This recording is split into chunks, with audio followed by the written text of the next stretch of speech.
বিসমিল্লাহির রহমানির রহিম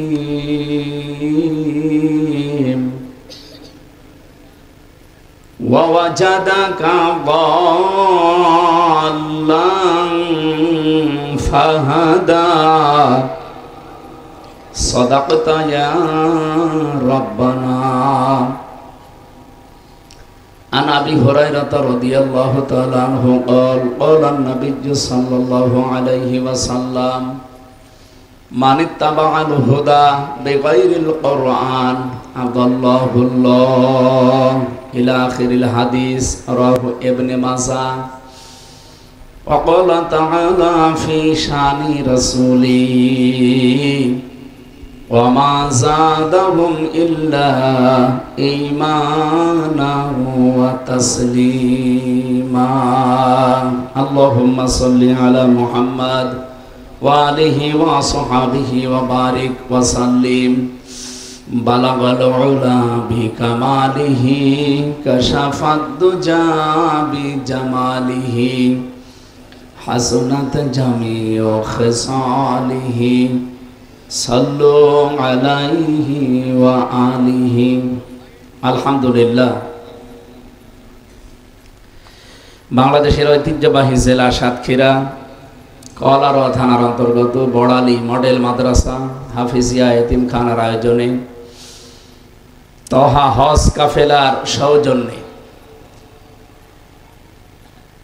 মহাবিশ্বের মহাবিশ্বয় আমাদের মালিক আমাদের মনিব মহান রব্বুল ইজ্জাত ওয়াল জালালের মুখের পবিত্র বাণী কোরআনে কারীম তাফসীরুল কোরআন মাহফিলের স্বনামধন্য সভাপতি দরুদ আর সালাম পড়ছি আমাদের নবী মানবতার মহান শিক্ষক মুহাম্মদুর রাসূলুল্লাহ সাল্লাল্লাহু আলাইহি ওয়াসাল্লামের প্রতি।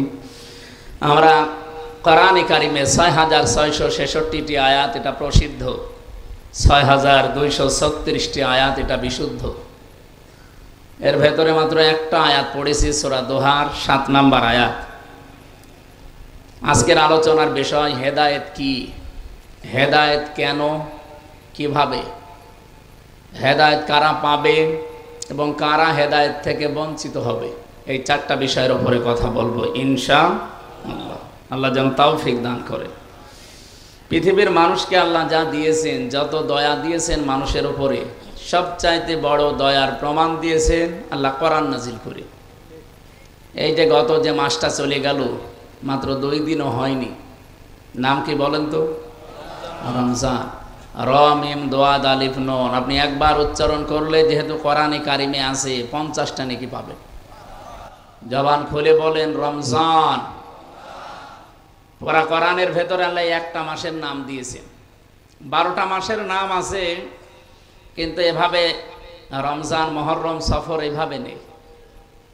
সূরা তাওবা এসেছে ইন্না ইদ্দাতাশ শুহুরি ইনদাল্লাহি 12 শাহরান ফি কিতাবিল্লাহ ইয়াওমা খালাকাস সামাওয়াতি ওয়াল আরদা ইলা আখিরি আয়াত। আল্লাহ তাআলা বলেন, আমি আসমান আর জমিন যেদিন তৈরি করি ওই দিন আমার কিতাবের ভেতরে, আল্লাহর কিতাবের নাম কি? আল কুরআন। আরো জোরে বলেন। এই কোরআনে আল্লাহ 12টা মাসের নাম লিপিবদ্ধ করেছিলেন, কিন্তু নাম বলেননি, একটা মাসের নাম বলেছিলেন। আবার বলেন তো কি? শাহরু রমাদান আল্লাযী উনজিলা ফীহিল কুরআন, এই সেই মাস যার নাম রমজান। এরপরে আল্লাহ দিয়েছেন আল্লাযী উনজিলা ফীহিল কুরআন, যে মাসে নাজিল হয়েছে কি?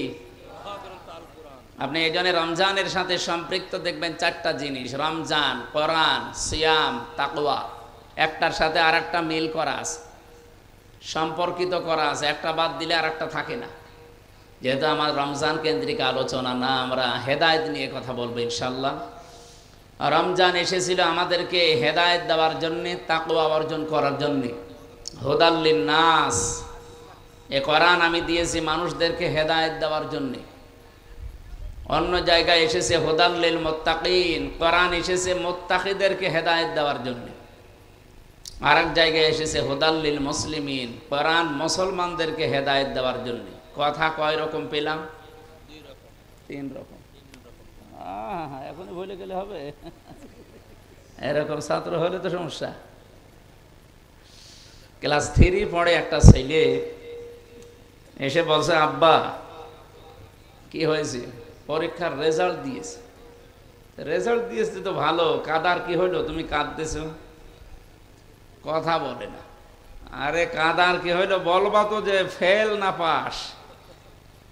বলছে, আব্বা ছিলাম আমি 3, নামিয়ে দিয়েছে 1, এখন আমার 3 উঠতে 2 বছর লাগবে। আমার মনে হয় ছাত্র যদি এরকম হন তো আলোচনা করা বৃথা হবে। আমি আশা করবো আপনি আরো খেয়াল করে শুনবেন। আপনার বাতাস দেওয়ার দরকার নেই, আপনি খেয়াল করে শুনবেন। আল্লাহর এখানে কথা কয় রকম পেলাম বলেন তো? আরো জোরে বলেন। আল্লাহর কথা কি এরকম 2 নম্বর 3 নম্বর হয়? আলাউ কানা মিন ইনদি গায়রিল্লাহি লাওয়াজাদু ফীহি ইখতিলাফান কাসীরা। সূরা নিসার 82 নম্বর আয়াতের শেষের দিকে আছে। আল্লাহ বলেন, আমার কোরআন আমি এমন ভাবে নাজিল করেছি, হে নবী আপনি এর ভেতরে একটার সাথে আরেকটা মেলে না, এরকম কোনো কথা পাবেন না। তাহলে এই যে 3 রকম হয়ে গেল, হুদাল লিল মুত্তাকিন, হুদাল লিন নাস, হুদাল লিল মুসলিমিন। জবাব দিয়েছেন ফি জিলালিল কোরআনে সাজ্জাদ কুতুব রাহমাতুল্লাহ আলাইহি। তিনি বলেন আল্লাহ পাকের 3টা কথাই ঠিক আছে। এই কোরআন থেকে পৃথিবীর সব মানুষ হেদায়েত নিতে পারবে, উপকার নিতে পারবে, কল্যাণ নিতে পারবে, সেই ক্ষমতা কোরআনের নেই, আছে। এজন্য জালিকাল কিতাবু লা রাইবা ফি। আপনি এখানে লক্ষ্য করেন, কিতাবের আগে আল্লাহ আলিফ লাম দিয়েছেন। আরবি গ্রামার অনুযায়ী আলিফ লামটা নির্দিষ্ট করার জন্য বলা হয়। পৃথিবীতে একটাই মাত্র কিতাব আল্লাহ পাঠিয়েছেন যেটা মানুষকে হেদায়েত দেওয়ার ক্ষমতা রাখে, তার নাম কি? কথা বুঝলেন এ পর্যন্ত? এর ব্যাখ্যা একটা হাদিস পেয়েছি আমি, যে প্রথমে পড়েছিলাম। এই এদিকে তাকান, মানিত্তাবাআল হুদা বিগাইরিল কোরআন আদাল্লাহুল্লাহ। তিরমিজি শরীফের হাদিস। নবীজি বলেন, কোরআন বাদ দিয়ে পৃথিবীতে কেউ যদি হেদায়েত পাওয়ার জন্য কোন জায়গায় ধর্ণা দেয়, ওর নিয়ত যদি ভালো থাকে, আল্লাহ নিজে দায়িত্ব নিয়ে তাকে গোমরা বানিয়ে দেয়। আপনি কি আলহামদুলিল্লাহ বললেন না নাউজুবিল্লাহ? এখানে যেহেতু প্রিন্সিপাল আছে, মুহাদ্দিস আছে, অনেক আলেমও আছে, আপনি খেয়াল করেন শব্দের দিকে। নবীজি যদি দল্লা শব্দ দিতেন, দল্লা ইয়াদিল্লু, তাহলে বাংলা অর্থ আসতো আপনি নিজেই নিজেকে খারাপ বানিয়ে ফেলেছেন। কিন্তু আদাল্লা শব্দ যখন এসেছে বাবে ইফআল থেকে, আদাল্লা ইউদিল্লু, এর বাংলা অর্থ দাঁড়িয়েছে আপনি কোনো জায়গায় হয়তো গিয়েছিলেন ভালো হওয়ার নিয়তে, হেদায়েত পাওয়ার জন্যে, কিন্তু কোরআন সেখানে ছিল না। এই জন্য আল্লাহ নিজে দায়িত্ব নিয়ে আপনাকে আরো খারাপ বানিয়ে দেবে। সাতক্ষীরাবাসী মন থেকে বলবেন তো, হেদায়েত দেওয়ার একচ্ছত্র মালিকানা হামজার? এই যে জেলা একজন পীরের নাম শোনা যায় নলতাই, এখন যিনি বসে আছেন উনি তো হেদায়েত দিতে পারে। পৃথিবীতে এমন কেউ আছে? হেদায়েত দেওয়ার একচ্ছত্র মালিকানা কার? এটা নবীজিকে আল্লাহ দেন নাই।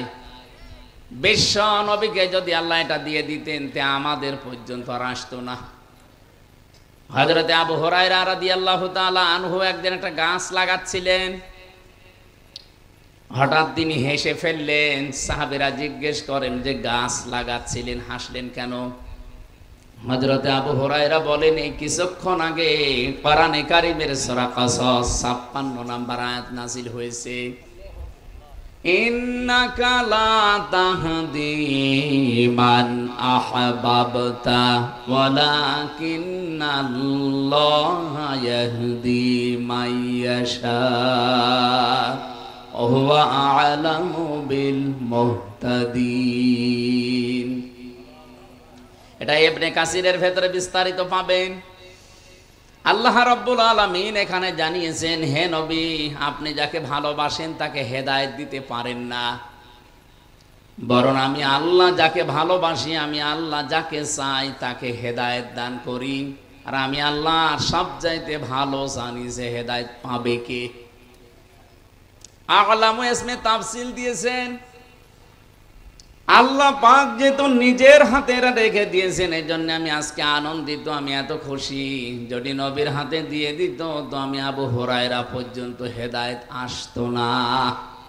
নবীজি তার নিজের আত্মীয় স্বজন, চাচা ভাতিসা এদেরকে দিয়ে শেষ করে দিত, আমাদের পর্যন্ত আসতো না।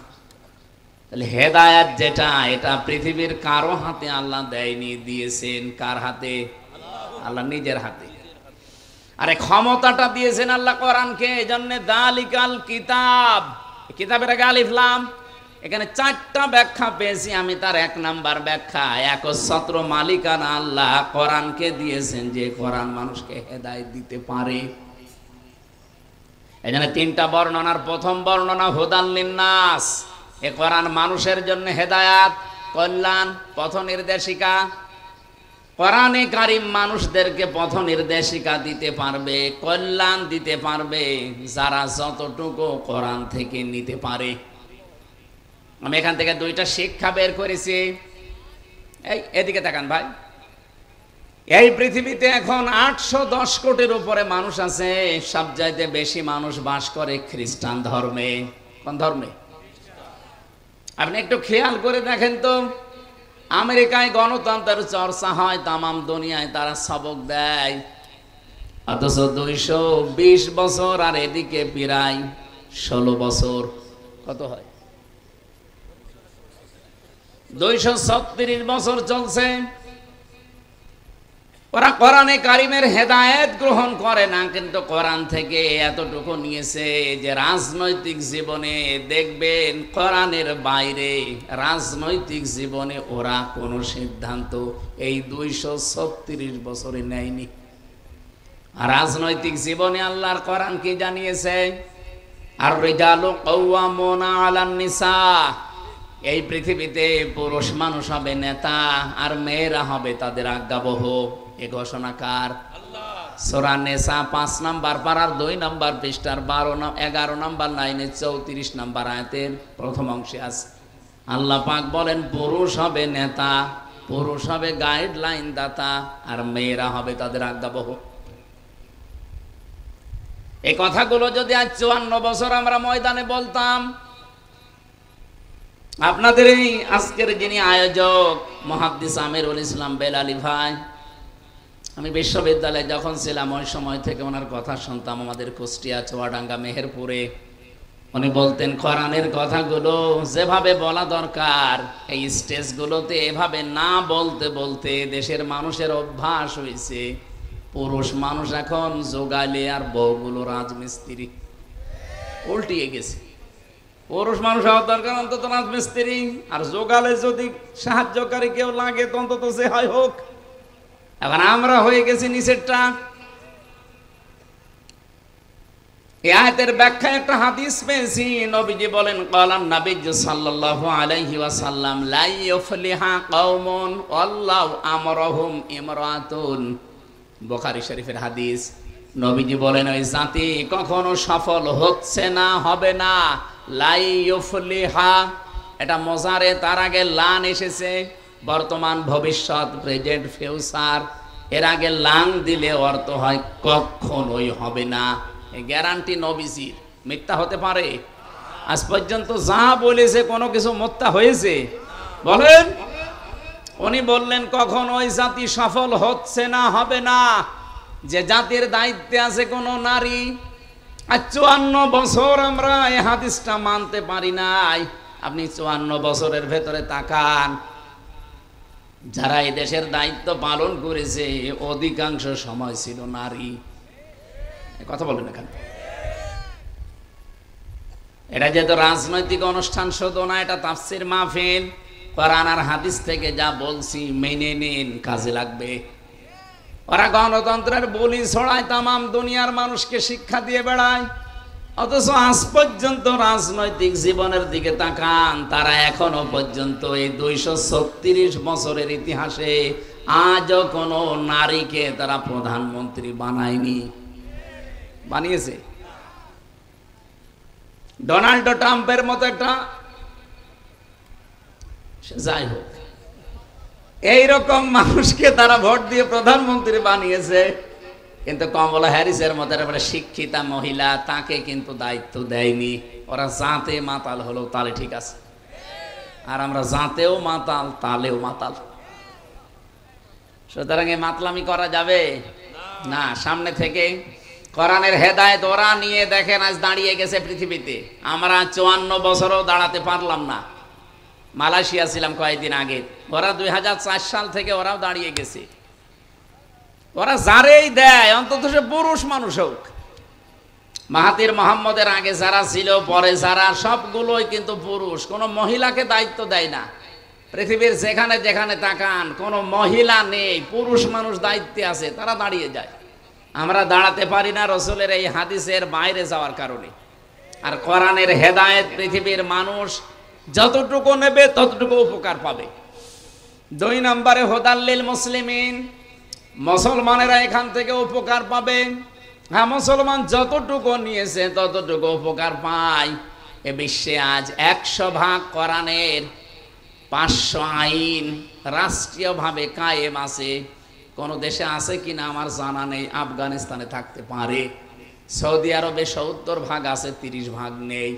আর বাকি অন্যান্য দেশের কথা বাদ দিলাম, বাংলাদেশে আমার মনে হয় একটাও নেই। যাই আছে যেই দেশে কোরআন থেকে ওরা যতটুকু মানে ততটুকু উপকার পায়। এই যে মালয়েশিয়াতে যে বিশ্ববিদ্যালয়ে আমি ছিলাম, অন্যান্য দেশের ছাত্র ছাত্রী যারা, প্রায় 120টা দেশের ছেলে মেয়েরা পড়াশোনা করে। কয়েকজনের সাথে পরিচয় হওয়ার পরে বলছে, বাংলাদেশ আর ভারতের লোক যদি এখানে না থাকে, এই যে ক্যাম্পাস আমাদের কুষ্টিয়া যে বিশ্ববিদ্যালয়ের চাইতে অন্তত 20 ডবল বড় হবে। এ বিশাল এরিয়ার ভেতরে যদি একটা মোবাইল পড়ে থাকে, সারাদিন সারা রাত পড়ে থাকলে চুরি হবে না, কেউ ধরবেও না। কিন্তু যদি বাংলাদেশ আর ভারতের কেউ পাশ দিয়ে হেঁটে যায়, ও আর পাওয়া যাবে না। মানে কি পরিচয় দেব যে বলবো যে আমার বাড়ি বাংলাদেশে? বলছে শুধু বাংলাদেশ আর ভারতের লোক যদি এর পাশ দিয়ে যায় তাহলে গায়েব হয়ে যাবে। অন্য কোন দেশের ছেলে মেয়েরা এর পাশ দিয়ে সারাদিন সারা রাত হেঁটে যাবে না, যার জিনিস তা। মুসলমানেরা ওরা এখন যখন যতটুকু নিয়েছে কোরআন থেকে হেদায়েত, ততটুকু উপকার কল্যাণ পায়।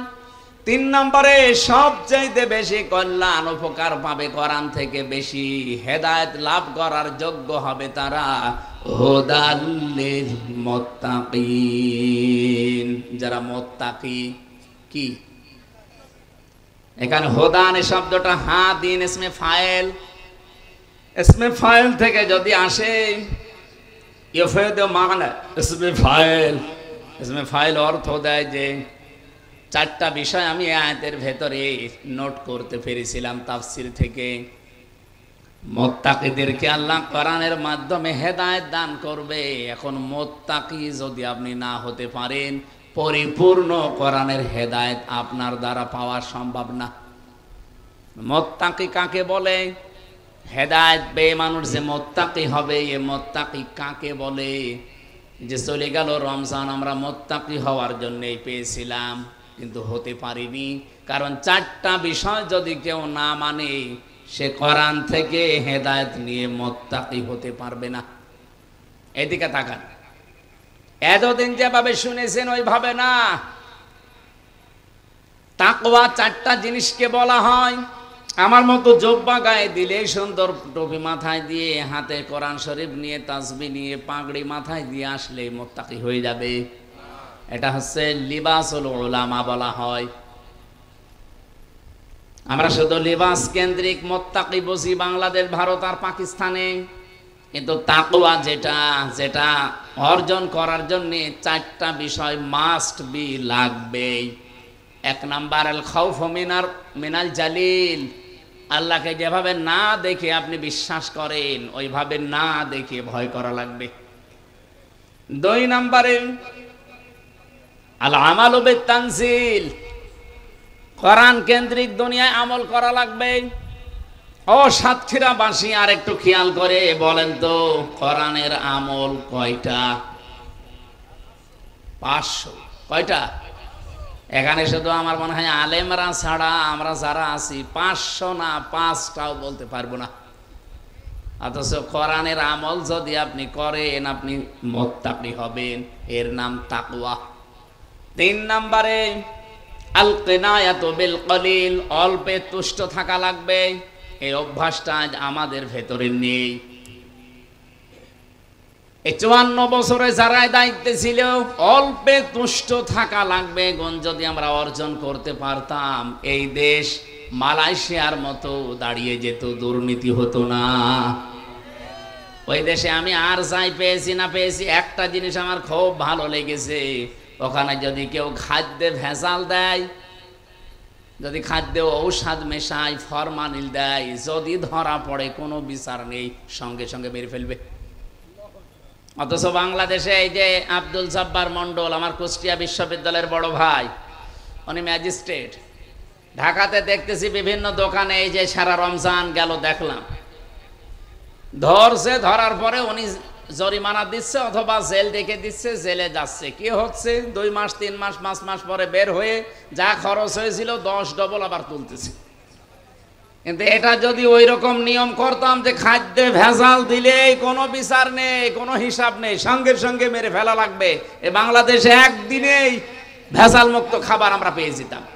আমি 9 দিনে একটা কাশিও ওই দেশে দেইনি, কারণ কোনো ধোলা নেই, খাদ্যে কোনো ভেজাল নেই, ভেতরে যা যাচ্ছে সব আসল জিনিস, আর পরিবেশও ভালো।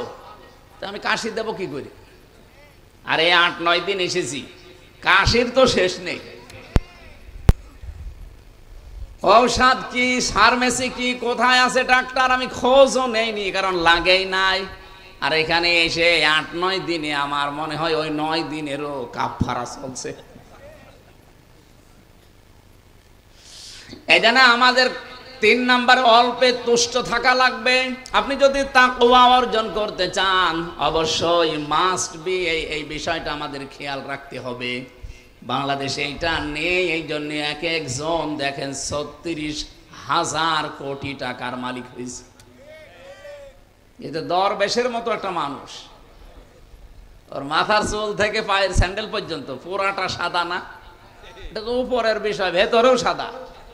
এইরকম মানুষ ও যদি 36,000 কোটি টাকা চুরি করে, এ সাতক্ষীরার কেউ এক জায়গায় বসে বসে যদি গণনা করেন হাত দিয়ে, আপনার হাত ব্যথা হয়ে যাবে। 36 টাকা না, 36,000 কোটি টাকা। অল্পে তুষ্ট হতে পারে না একটা মানুষের চলতে কয় টাকা লাগে? আমি বাইরের যতগুলো দেশ এবার ভ্রমণ করেছি, Singapore, Thailand, Indonesia, Malaysia, Dubai, এরপরে এই যে বাহরাইন, সৌদি আরব, আমেরিকা, যতগুলো দেশ আমার নিয়ে গেল, যেখানে যায় দেখি 2-3 জন শয়তানের সাথে দেখা। মানে ওরা ওই সাহেব পাড়া বানিয়েছে, বেগম পাড়া বানিয়েছে, কিন্তু ওখানে থাকতে পারে না, ভয়তে থাকে সব হোটেলে। আর আমার কমিটি নিয়ে যে হোটেলে রাখে, হোটেল থেকে নেমেই দেখি নিচতলায় বসে 2 জন বসে বসে গল্প করছে। কি গো এখানে? হুজুর আমরা আগে পালিয়েছি। পালাবেন কেন? আপনি কি কাজ করলেন এমন যে 15 বছর 16 বছর পরও আপনাকে পালালো লাগলো? অল্পে যদি তুষ্ট থাকতে পারতেন, যতদিন হায়াত ছিল ততদিন আপনি ক্ষমতার চেয়ারে বসে থাকতে পারতেন, কেউ আপনাকে পালাতে বলতো না, আপনার পালালো রাখতো না। কি কথা বলে না কেন? এখান থেকে যদি কেউ শিক্ষা না নেয়, আগামীতে যারা অনেকে উল্টা পাল্টা ভাবতেছে, যারা বসি, আজকে মাওলানা মোশাররফ সাহেব বলছিলেন, একজন বক্তব্য আমি নাম নিলাম না, উনি দিয়েছে, সংস্কার যাই করেন আমি যদি চেয়ার পাই সব পাল্টিয়ে ফেলবো। একটা কথা হইলো, এ তো পাগলও এমন কথা বলে না। সেদিন জয়পুরহাটে একজন বলছিল, 15 বছর তো কোরআনের মাহফিল করতে গিয়ে অনেকে অনুমতি দিয়েছে, আমরা যদি চেয়ার পাই অনুমতি দেব না। আরে ভাই, আপনি এরকম পাগলামি করলেন কি করে? এ কথা বলতেন অন্তত চেয়ারে বসে বলতেন। যা বলে দিলেন, এ দেশের মানুষ তো সব বুঝে ফেলেছে যে আপনি কি করবেন। একজনের শুনলাম 620টা বাড়ি। বাড়ি আপনার লাগে কত? 620টা বাড়ি বানিয়েছেন, অথচ একটা বাড়িতেও তো এখন থাকতে পারেন না, থাকেন হোটেলে। আমার মনে হয় 7 মাস যদি থাকতে পারতো আরো 120টা বানিয়ে ফেলতো। এই কথা বলেন এখানে। এই জন্য তাকওয়া অর্জন করতে হলে যে যা করছে করুক, অন্তত আমরা অল্পে তুষ্ট থাকা লাগবে, এই মন মানসিকতা তৈরি করেন। 4 নম্বরে ওয়ালিস্তিদাদু লিয়াউমির রাহি, আখিরাতের পুঁজি তৈরি করার জন্য সচেষ্ট থাকতে হবে। কি কথা বুঝতেছেন? আমি যে এখনই চোখ বন্ধ হয়ে যাই, এখনই যদি আল্লাহর নবীর সামনে অথবা মহান আল্লাহর সামনে আমাকে দাঁড় করানো হয়, আমার যে জীবন আমি পার করলাম এইটা নিয়ে বিশাল জীবন পার হওয়া যাবে তো? এই টেন্ডেন্সি যতদিন পর্যন্ত মানুষের ভেতরে বদ্ধমূল না হবে 100 ভাগ, ওই মানুষের জীবন পরিচ্ছন্ন হওয়া, তাকে মুত্তাকি হওয়া সম্ভব না। খলিফাতুল মুসলিমিন হযরত ওমর রাদিয়াল্লাহু তাআলা আনহু তিনি হিসাব করছিলেন। হঠাৎ করে দেশের প্রধান বিচারপতি হযরতে আলী রাদিয়াল্লাহু তাআলা আনহু আসলেন তার দরবারে।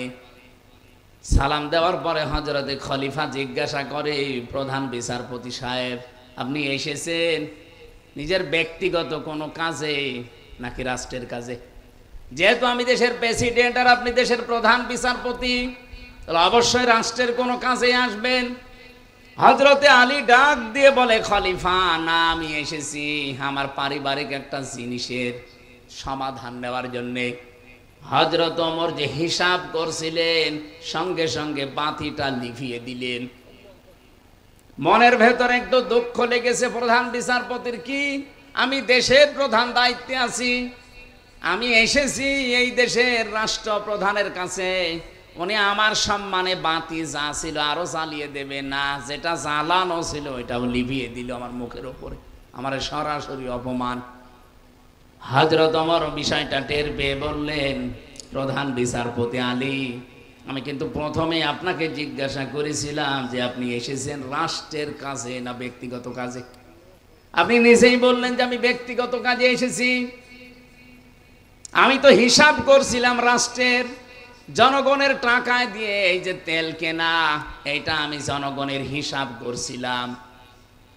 আপনি এসেছেন আপনার পারিবারিক জীবনের বিষয় নিয়ে কথা বলতে।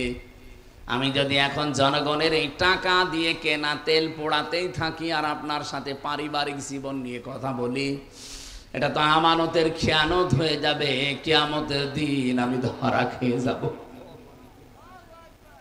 হযরত ওমর বলেন, হযরতে আলী বলেন, কথা শোনার পরে ওমরের প্রতি যে রাগ ছিল, রাগ তো মিটে গেছে, শ্রদ্ধা ভক্তি আমার আরো বেড়ে গেল।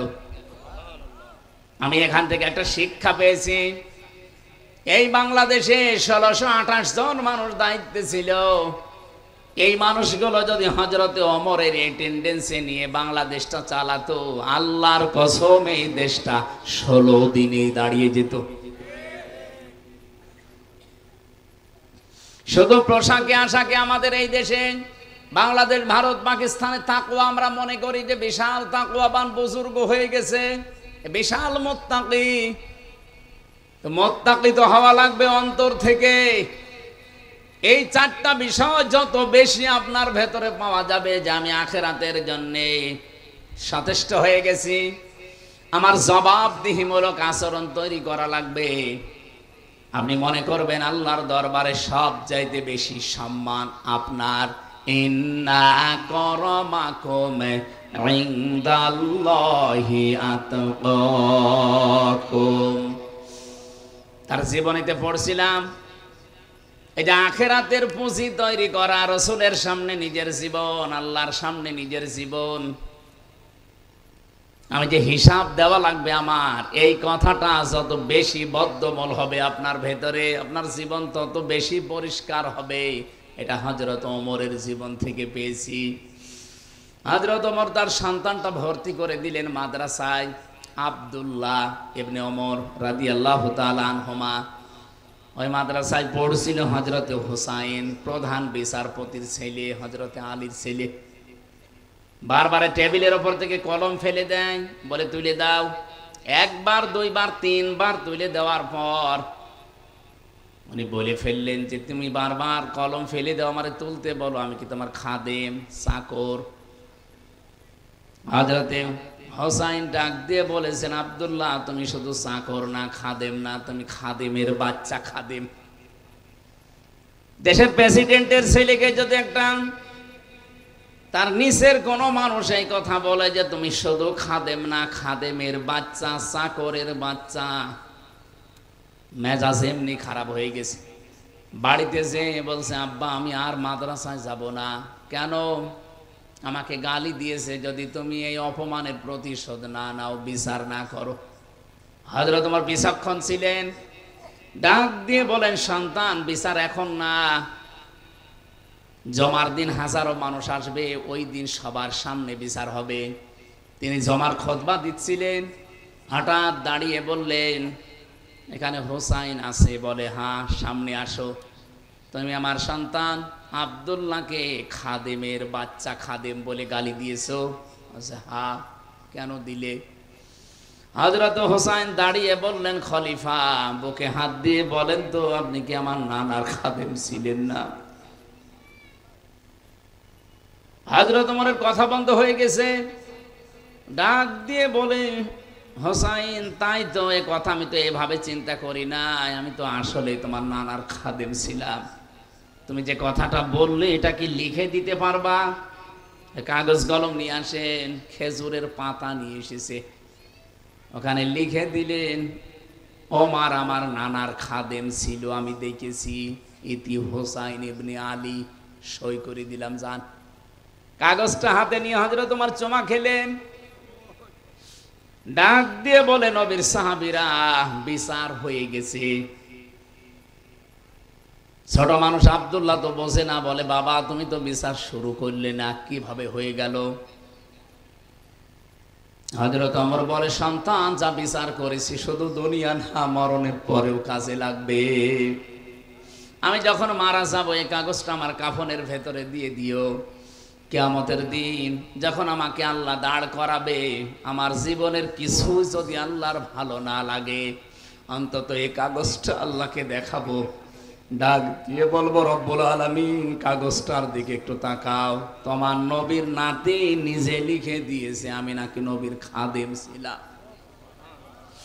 এই ওসিলা হলেও আজকে তুমি ময়দানে আমারে মাফ করে দাও।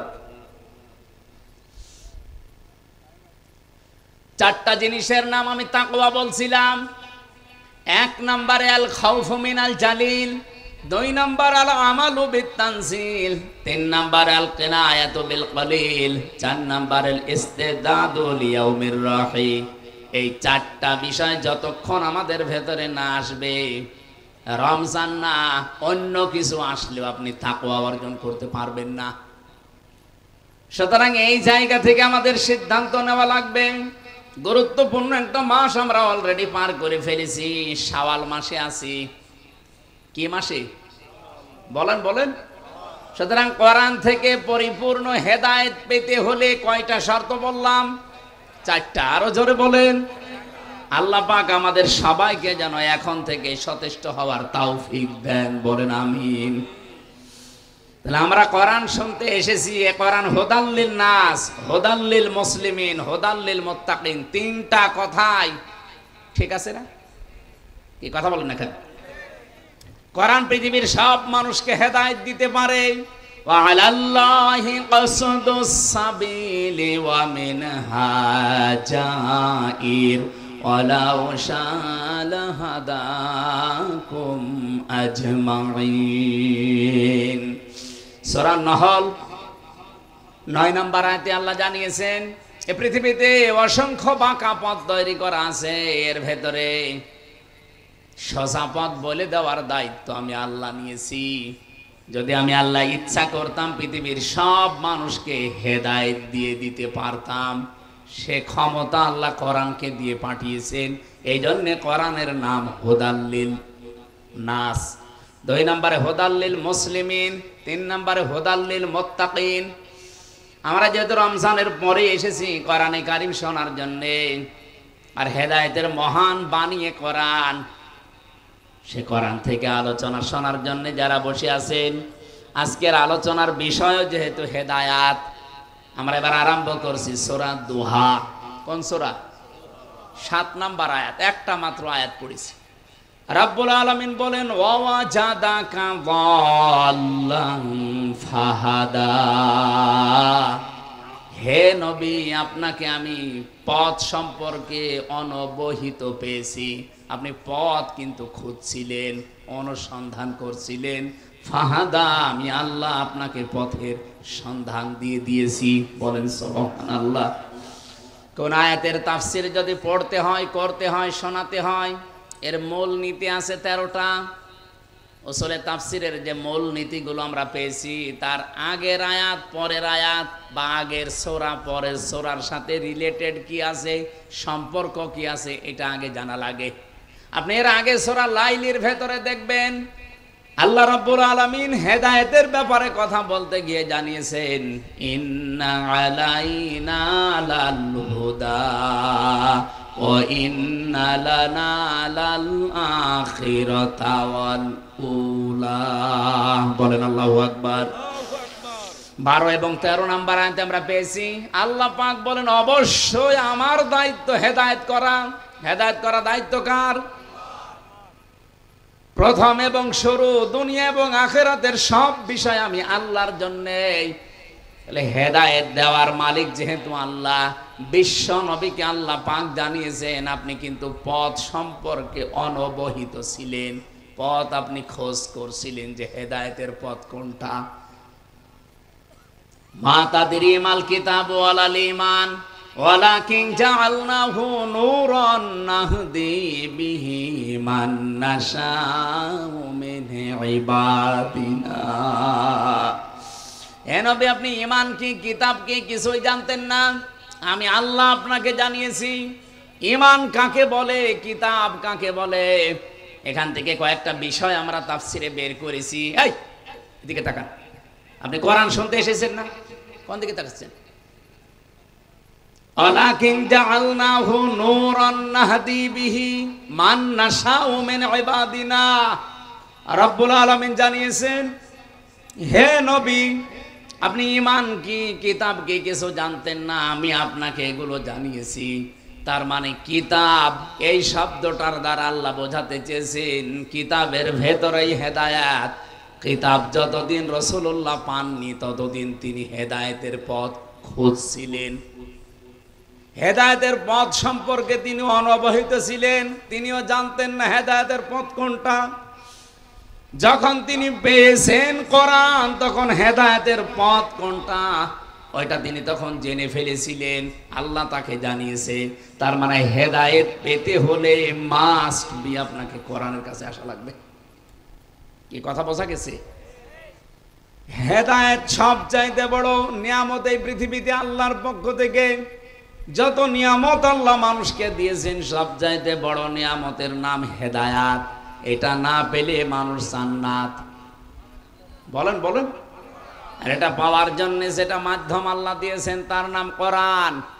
বাংলাদেশ, ভারত আর পাকিস্তান, এই 3টা দেশের মানুষ বাদ দিয়ে পৃথিবীর অন্য কোন দেশের মুসলমান কোরআন বাদে কোন জায়গায় হেদায়েতের জন্য যায় না।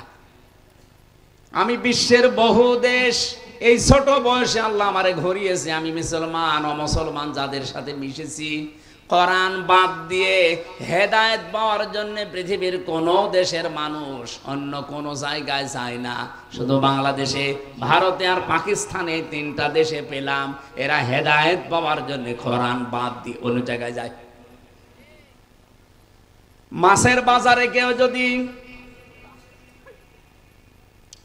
কোন মানুষ যদি মাছ কিনতে যাবে, মাছের বাজারে না যে কাপড়ের বাজারে যায়, বলেন তো জীবনেও কোনোদিন মাছ পাবে?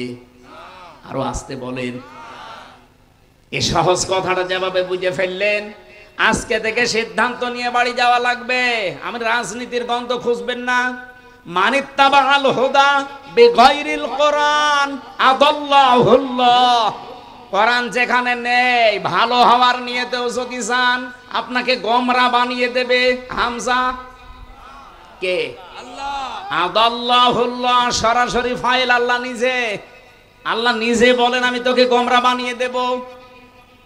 আজ বাংলাদেশ, ভারত, পাকিস্তান এই তিনটা দেশ এই হাদিসের 100% বাস্তব রূপ। এদেশের মানুষ কোরআন বাদ দিয়ে হেদায়েতের জন্য যায়, এজন্য আগে যা ভালো ছিল আরো খারাপ হয়।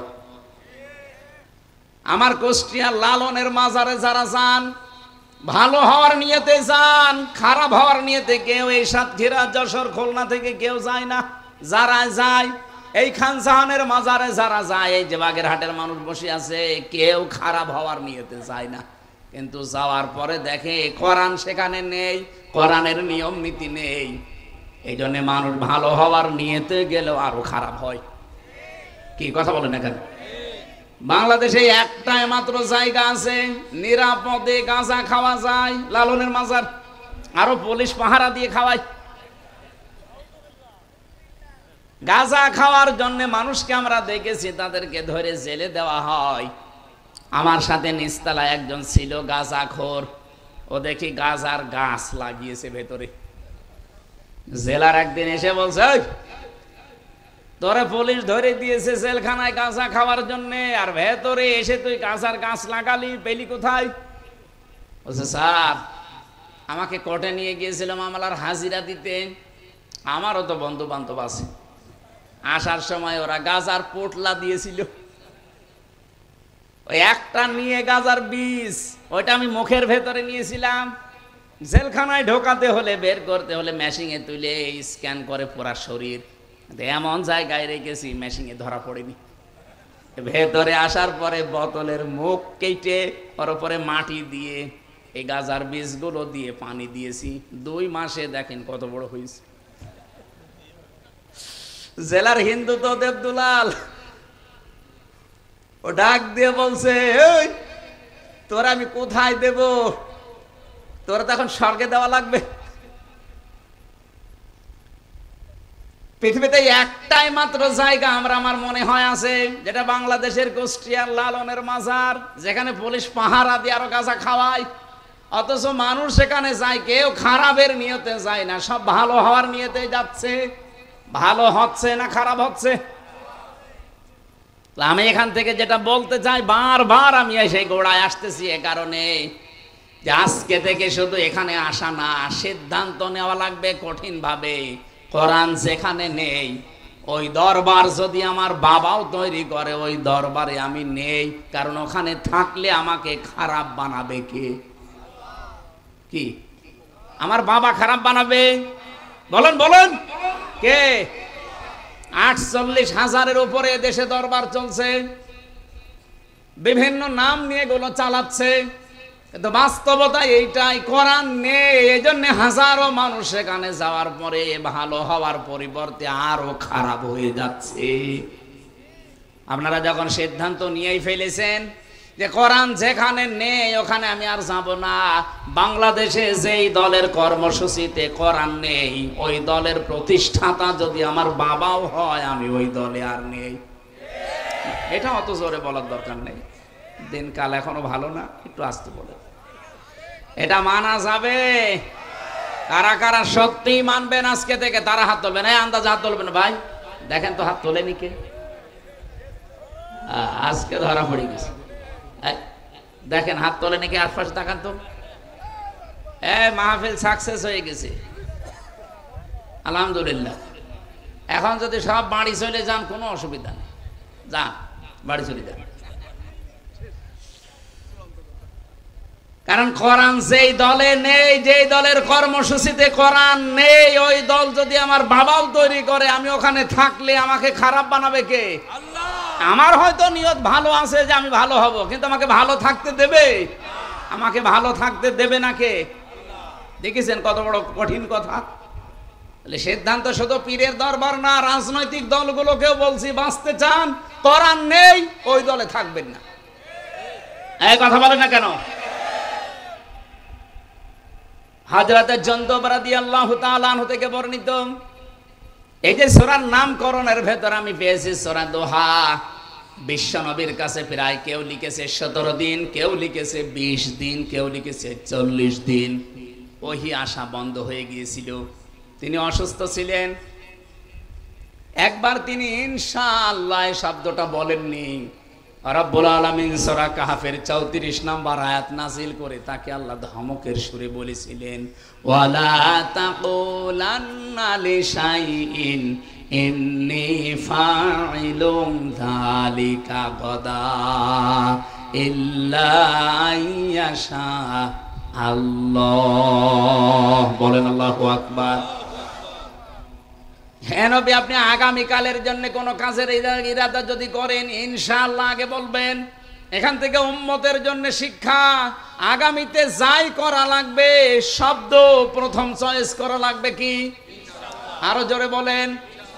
এই 15.5 বছর এই শব্দটা ছিল না কি? তারা বিভিন্ন উন্নয়নমূলক কাজের আঞ্জাম দিয়েছে, বিভিন্ন কাজ কারবার যাই করেছে, কোনদিন ইনশাআল্লাহ এটা আমি শুনিনি। কারণ তাদের ভয় ছিল যদি ইনশাআল্লাহ বলা হয় দাদা বাবুরা রাগ করতে পারে। আল্লাহ আমাদেরকে হাতে ধরে বাঁচিয়েছে। ডক্টর মোহাম্মদ ইউনূস এখন যে পলিসিগুলো হাতে নিয়েছে, এই 54 বছরও আমার মনে হয় আমি যতটুকু অ্যানালাইসিস করেছি, যতটুকু পড়াশোনা আছে আমার, এ দেশটা দাঁড়িয়ে যেত শুধু দাদাদের কারণে দাঁড়ায়নি। যেহেতু পাশেই মনে হয় দাদারা আছে, আপনাদের মতো এত বড় নিকৃষ্ট প্রতিবেশী পৃথিবীর ইতিহাসে কোনো দেশ পায়নি।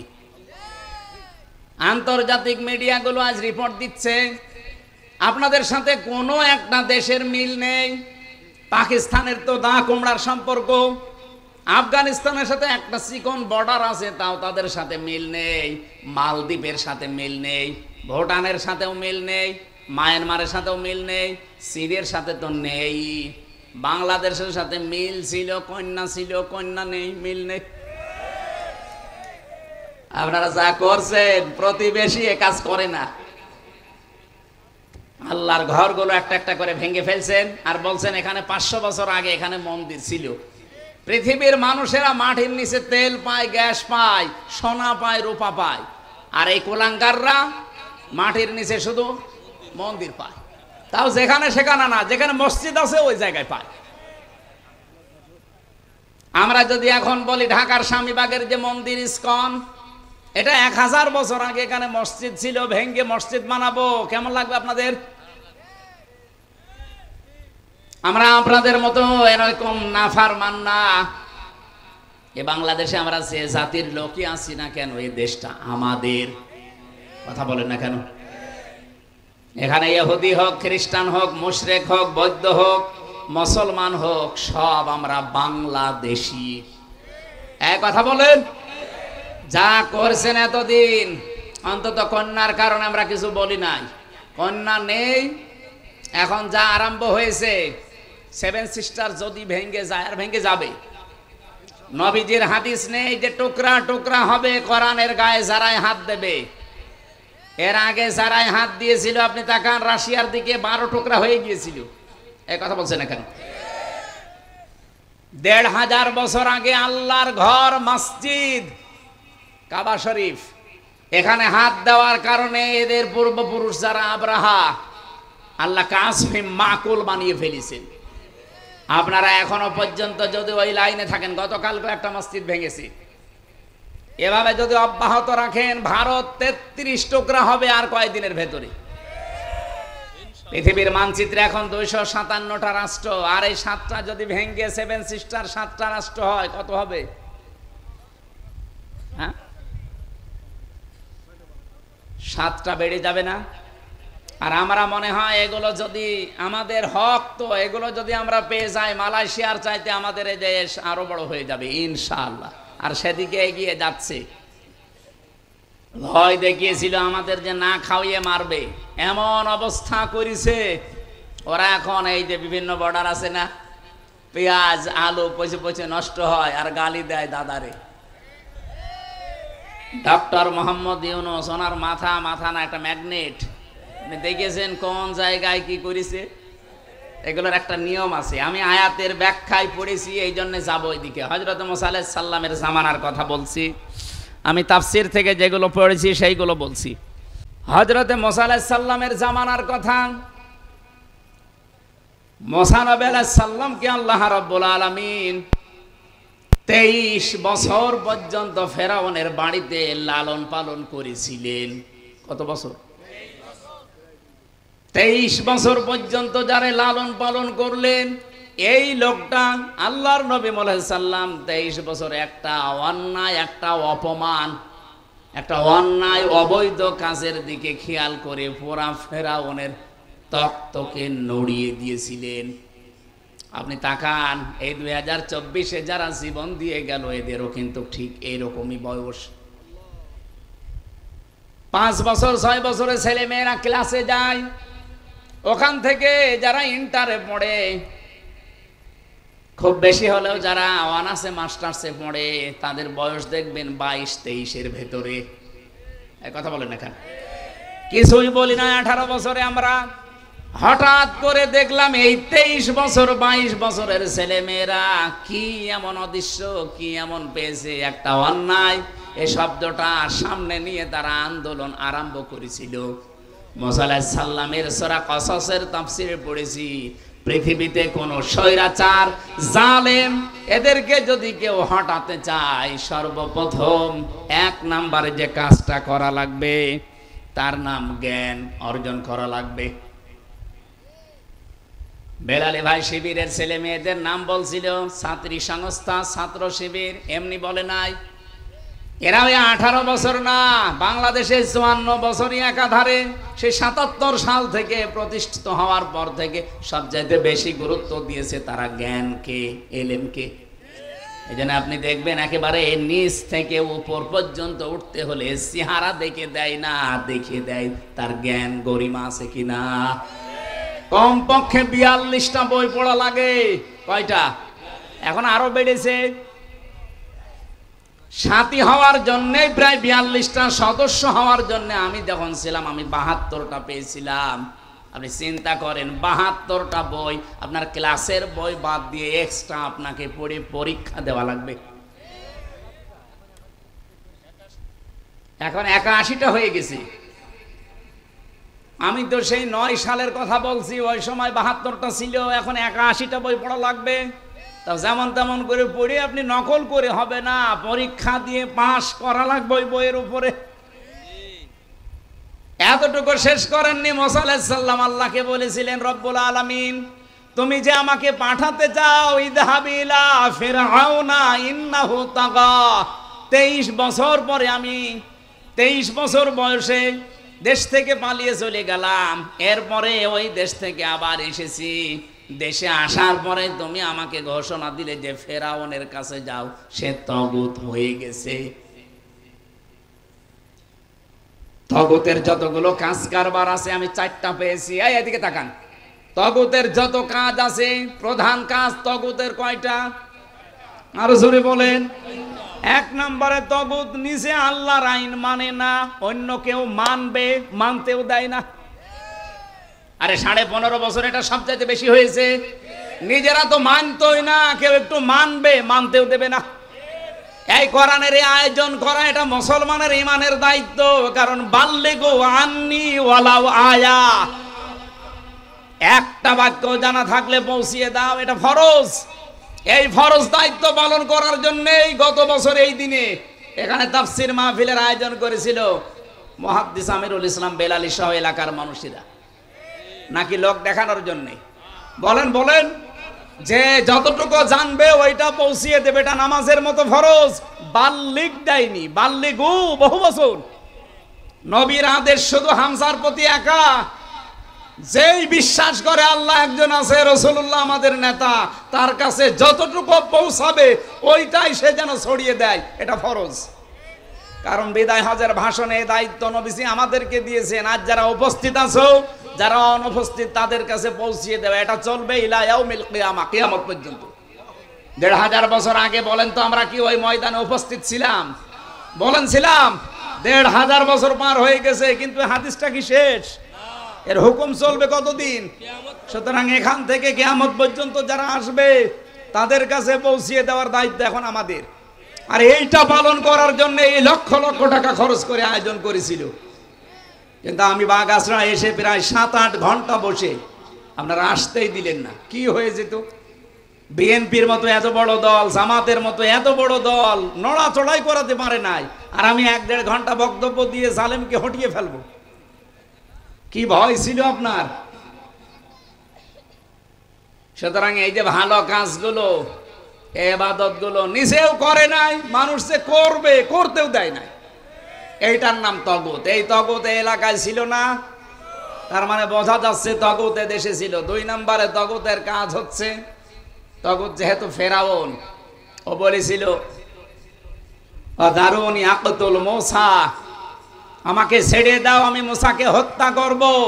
সাতক্ষীরাবাসী মুসাকে হত্যা করার জন্য ফেরাউনের লোকজন ছিল না? এক কথা বলে না কেন? আকতুল মুসা, আমি নিজে হত্যা করব মুসাকে। কেন এই কথা বললেন? কোরআনের প্রতিটি শব্দ গবেষণামূলক চিন্তা ভাবনা করে এখান থেকে তথ্য নেওয়া লাগবে।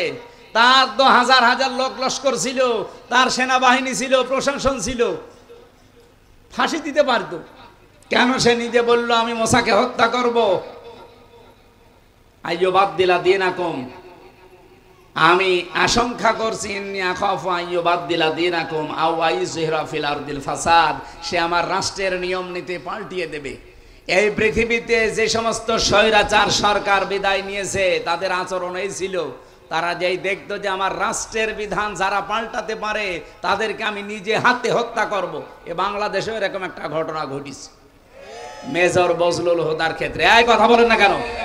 যারা এ কাজ করেছিল, আমি তখন নিজে জেলে ছিলাম, নিজে ওই জল্লাদ আমারে বলছিল, মারা গেছে লোকটা, ওই যে শাহজাহান, প্রথম দিন যে তার সাথে আমার দেখা।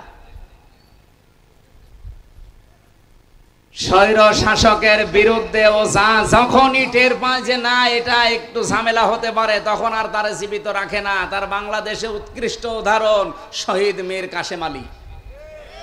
আপনি কি মনে করেন উনি শুধু জামাত ইসলাম করতো, উনি শুধু বিএনপি করতো এই জন্য ওনারে মেরে ফেলা হয়েছে? না, ওনার মাথাটা মাথা ছিল না, ওনার মাথা ছিল একটা ম্যাগনেট। ইসলামী অর্থনীতিকে পৃথিবীতে প্রতিষ্ঠা করার জন্য যত চতুর্মুখী কাজের আঞ্জাম দিয়েছে এ বাংলাদেশ আজ 54 বছরে এর মধ্যে এরকম আঞ্জাম কেউ দিতে পারে না। অথচ লোকটাকে যাদের ইশারায় হোক দুনিয়া থেকে বিদায় করে দিলেন। এরকম মীর কাশেম আলী 100 বছর আর একটা তৈরি হবে?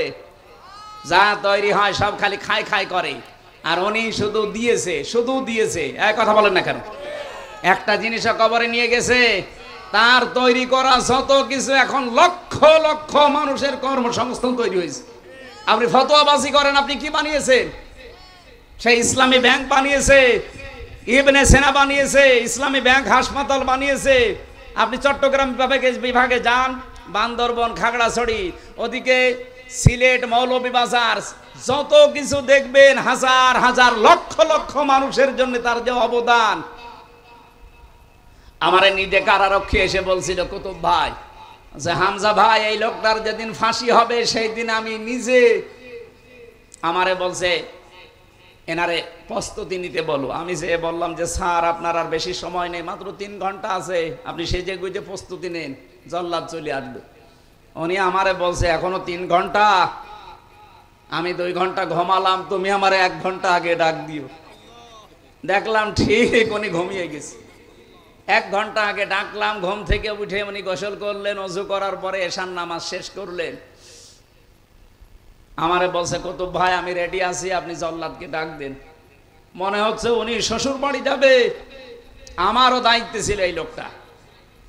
আমারে বলছে হামজা ভাই আমি ওই দিন থেকে এখনো পর্যন্ত মিলাতে পারি না যে ওনার 3 ঘন্টা পরে ফাঁসি, ওনার ছেলে ব্যারিস্টার আরমান গুম হয়ে আছে, ওনার স্ত্রী হাসপাতালের বেডে, ওনার লক্ষ লক্ষ দলীয় লোকজন সব পালিয়ে বেড়াচ্ছে জেলখানায়।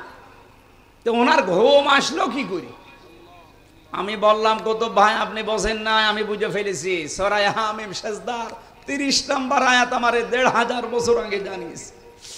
ইন্নাল্লাযীনা ক্বালু রাব্বুনাল্লাহ সুম্মা ইসতাকামু তাতানাজ্জালু আলাইহিমুল মালাইকা। রব্বুল আলামিন বলেন অবশ্যই যারা এই কথা বলতে পারে আমাদের রব আল্লাহ, আর এর উপরে টিকে থাকে, তাতানাজ্জালু আলাইহিমুল মালাইকা। আল্লাহ কিন্তু তাতানাজ্জালু এটা মজারে দিয়েছেন, বর্তমান, ভবিষ্যৎ, প্রেজেন্ট, ফিউচার। মালাকুন না দিয়ে মালাইকা বহু বচন দিয়েছেন। আল্লাহ পাক বলেন তাদের জন্য আমি আল্লাহ ফেরেশতা লক্ষ লক্ষ ফেরেশতা নাজিল করছি, করব। সুতরাং এই আয়াত ১৫০০ বছর আগে নাজিল হওয়া হলেও এর বিধান কিয়ামত পর্যন্ত থাকবে না থাকবে না? ফেরেশতারা এসে কি বলে? আল্লাহ তাখাফু ওয়ালা তাহজানু, কোনো ভয় নেই, কোনো চিন্তা নেই। কিসের ভয় নেই, কিসের চিন্তা নেই? তোমার চিন্তা হয় যে তোমার এতগুলো মানুষ কাজ করে তোমার প্রতিষ্ঠানে, তাদের কি হবে? তোমার ছেলে আরমান ব্যারিস্টার, একজন সাধারণ ছেলে না, ব্যারিস্টার, সে গুম হয়ে আছে। তোমার স্ত্রী হাসপাতালের বেডে এখন কাতরাচ্ছে মরণের যন্ত্রণায়। তোমার দলীয় লোকজন সব পালিয়ে বেড়ায়। তুমি এখনই যদি ফাঁসির মঞ্চে চলে যাতে তোমার কি হবে, এই চিন্তা, এই ভয় আসতে পারে। এই জন্য ফেরেশতারা কানের কাছে এসে বলে আল্লাহর বান্দা ভয় পাবেন না, সবগুলোর দায়িত্ব আল্লাহ নিজে নিয়ে নিয়েছে।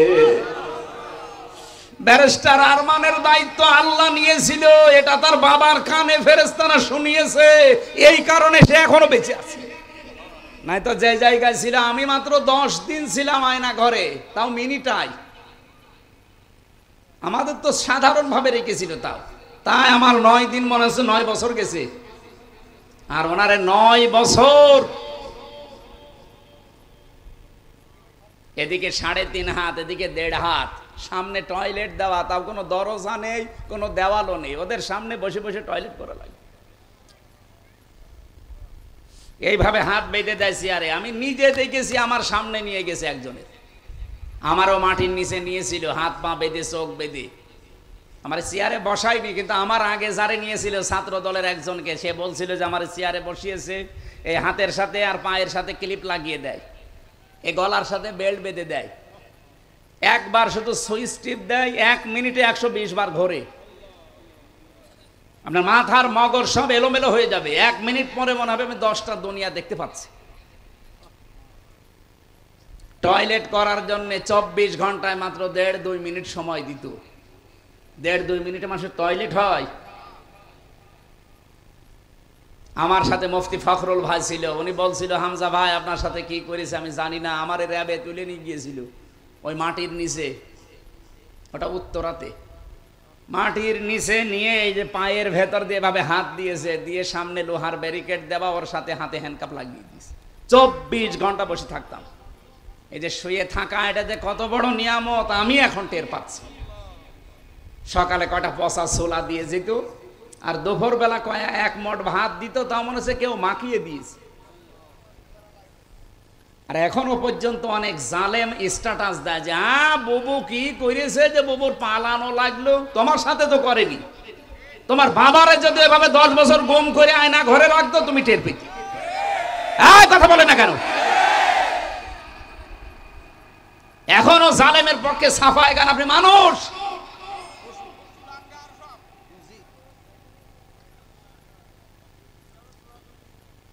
বেলালি ভাই বলছিল না যে ওদের বিচার না হওয়া পর্যন্ত ওদের নির্বাচনে আসা? কিসের নির্বাচন? নির্বাচনই হয় দেশে জায়েজ নেই, আগে ওদের বিচার পুরাটা হবে তারপরে।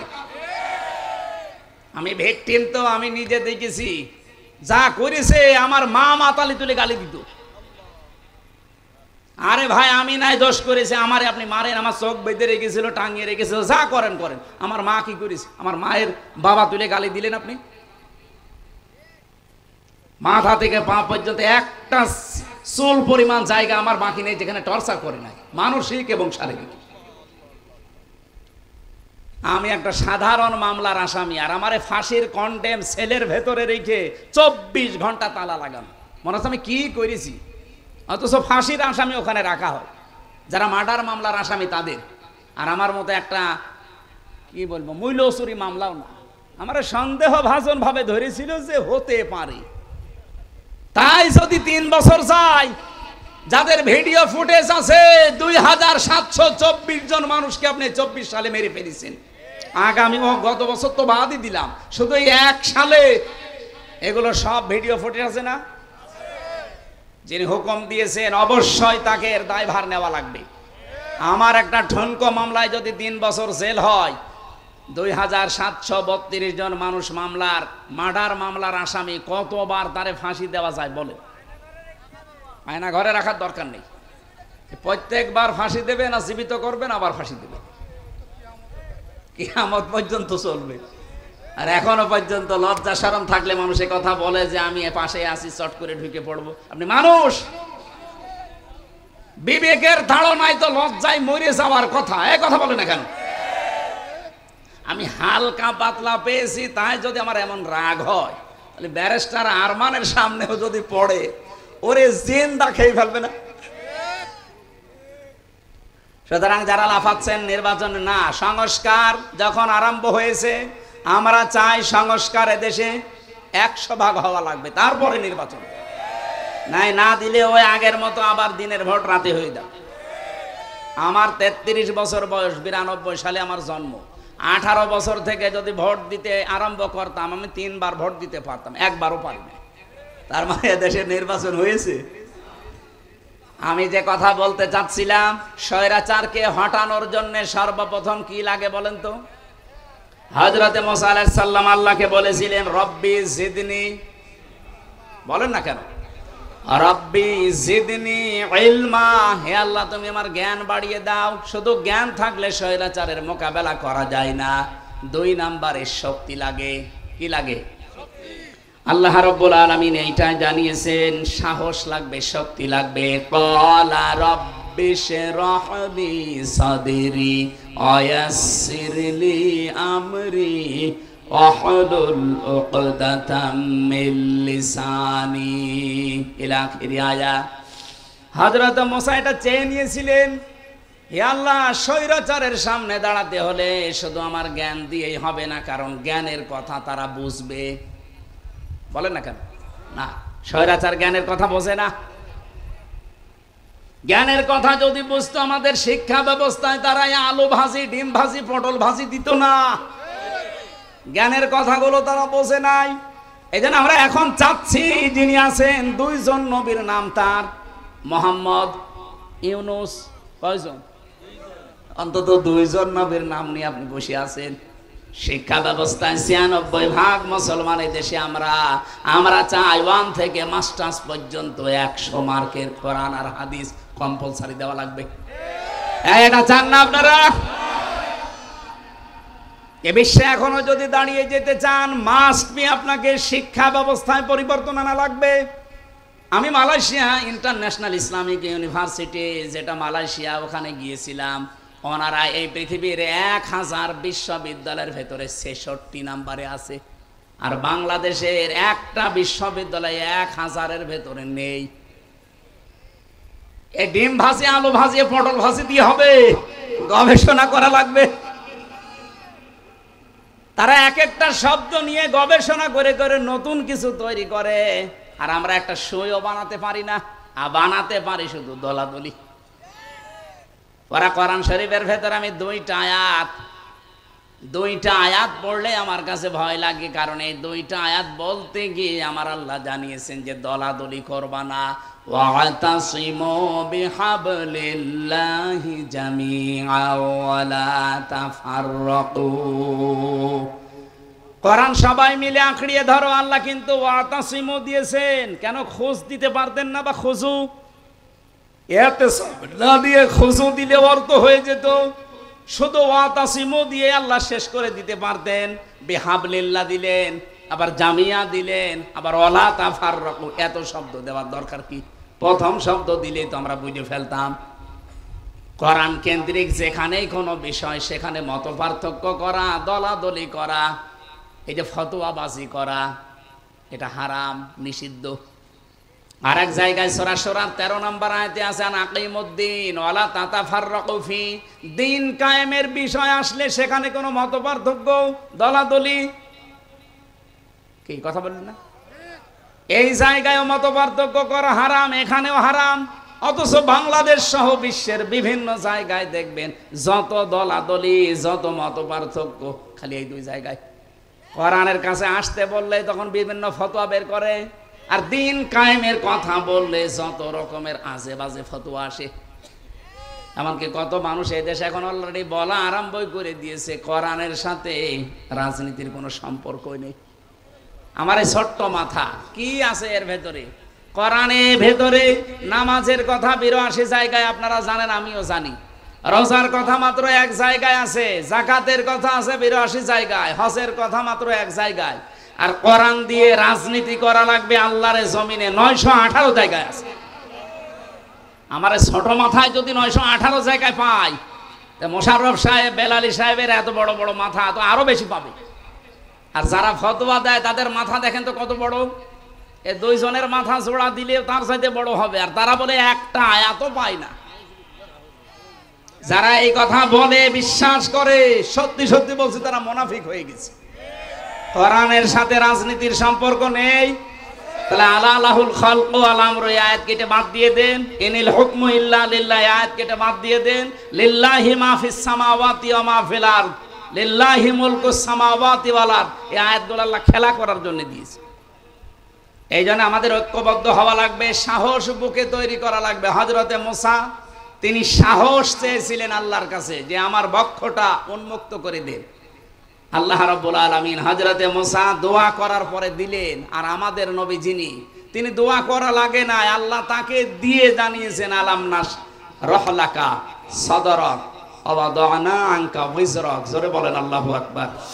৩ নম্বরে পেয়েছি ঐক্য আর একতা লাগবে। এইটাই ২৪ সালে ছেলে মেয়েরা দেখিয়েছে। স্বৈরাচারকে সরাতে হলে শুধুমাত্র জ্ঞান দিয়ে, শুধুমাত্র সাহস দিয়েই হয় না। আমরা এই ১৫.৫ বছরে বিভিন্ন রাজনৈতিক দলের মিছিল মিটিং বলেন, শুধুমাত্র মানববন্ধন করবে তাই সাহস নিয়ে দাঁড়াতে পারে নাই। কিন্তু এই মানুষগুলো ২৪ সালে মাত্র ২২-২৩ বছর বয়স, এরা শুধু দাঁড়িয়ে যায়নি, সাহস নিয়ে শুধু দাঁড়িয়ে যায়নি, এরা ঐক্যবদ্ধ হয়ে গেছে। শুধুমাত্র এদেশে নিষিদ্ধ সংগঠনটা ছাড়া, কোনটা নিষিদ্ধ যেটা হয়ে গেছে সরকারের পক্ষ থেকে এখন, ওইটা ছাড়া বাংলাদেশের সব এক হয়ে গিয়েছিল। এক কথা বলছেন না কেন?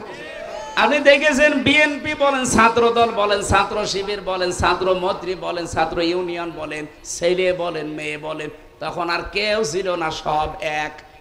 কারণ তারা জানে যে স্বৈরাচারকে পৃথিবী থেকে বিদায় করতে হলে এখন আর বিচ্ছিন্ন থাকা যাবে না, সব এক হওয়া লাগবে আগে।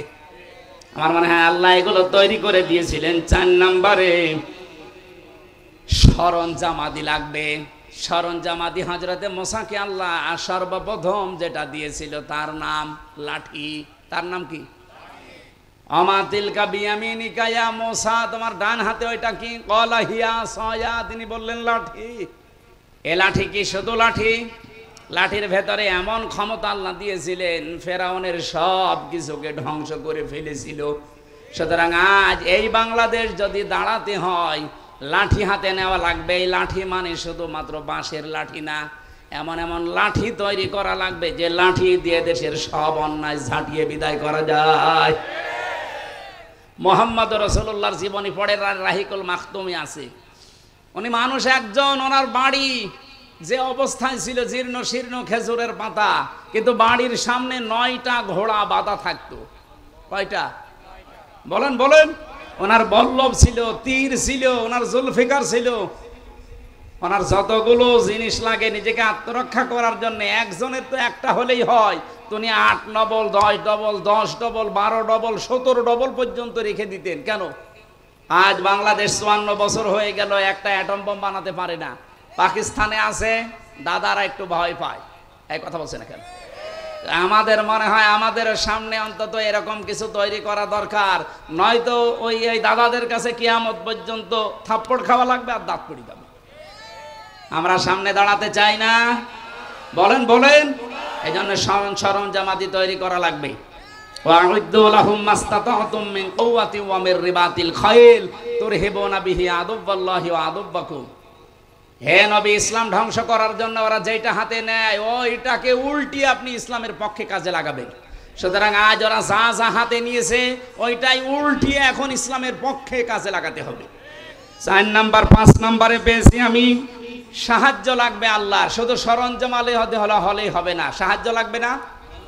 আল্লাহ রাব্বুল আলামিন হযরতে মুসাকে ৬ নম্বরে বলেছিলেন, ক্বালা লা তাখাফা ইন্নানি মাআকুমা আসমাউ ওয়া আরা। তোমরা দুইজনে যাও, আমি দুইজনের সাথে আছি। শুধু দুইজনের সাথে আছি আল্লাহ এটা বলেন নাই।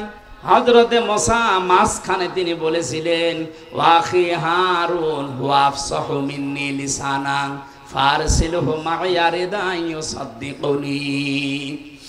সূরা কসসের ভেতরে আছে 24-23 নম্বর আয়াতে হযরতে মুসা বললেন আল্লাহ আমাকে সাহায্যের জন্য, সহযোগিতার জন্য আমার ভাই হারুনকে দেন। সে মিষ্টভাষী, স্পষ্টভাষী, সে আমার চাইতে অনেক সুন্দর প্রাঞ্জল ভাষায় কথা বলতে পারে।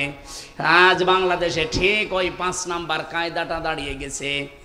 এখন বক্তাদেরও দরকার আছে না নেই? বলেন বলেন।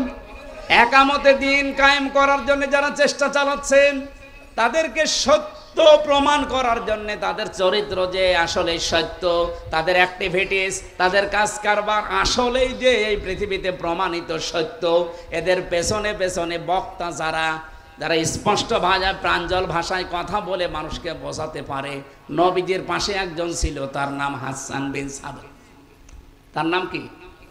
আমাদের বাংলাদেশে এরকম হাজারো বেলালি দরকার আছে যারা এই কথাগুলো মানুষের সামনে প্রাঞ্জল ভাষায় একামতে দিন প্রতিষ্ঠা করার পক্ষে হারুন আলাইহিস সালামের মতো কাজে লাগতে পারে।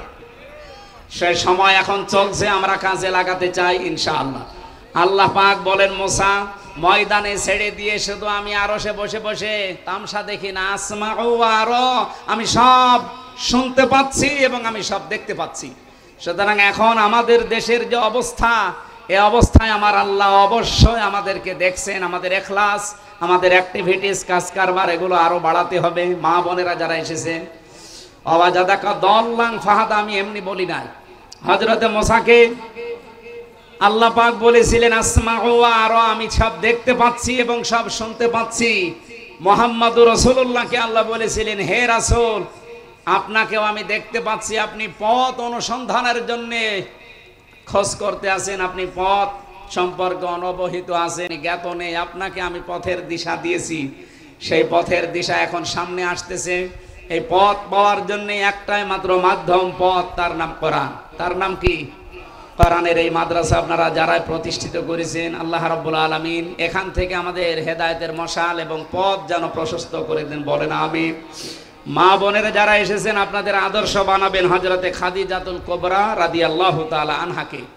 আমি খাদিজার জীবন থেকে বলছি, জীবনে তিনি এক ওয়াক্ত নামাজ পড়েননি, একটা রোজা রাখেননি, জীবনে একটা বারও হজ করেননি, একটা টাকা যাকাত দেননি, কোনোদিন একদিনও পর্দায় থাকেননি। কিন্তু আল্লাহ তাকে জান্নাতের সুসংবাদ দিয়েছিলেন শুধুমাত্র স্বামীর খেদমতের কারণে। আল্লাহ রাব্বুল আলামিন স্বামীর খেদমতের মাধ্যমে খাদিজাতুল কুবরার সাথে আপনাদেরও পরকালে যেন জান্নাতুল ফেরদাউসে একটা ঘর আপনাদের জন্য আল্লাহ তৈরি করে রাখেন, আমিন। আজকে অনেক রাত হয়ে গেছে, আমি আর কথা বাড়ালাম না, যতটুকু বলেছি আল্লাহ আমল করার তৌফিক দিন।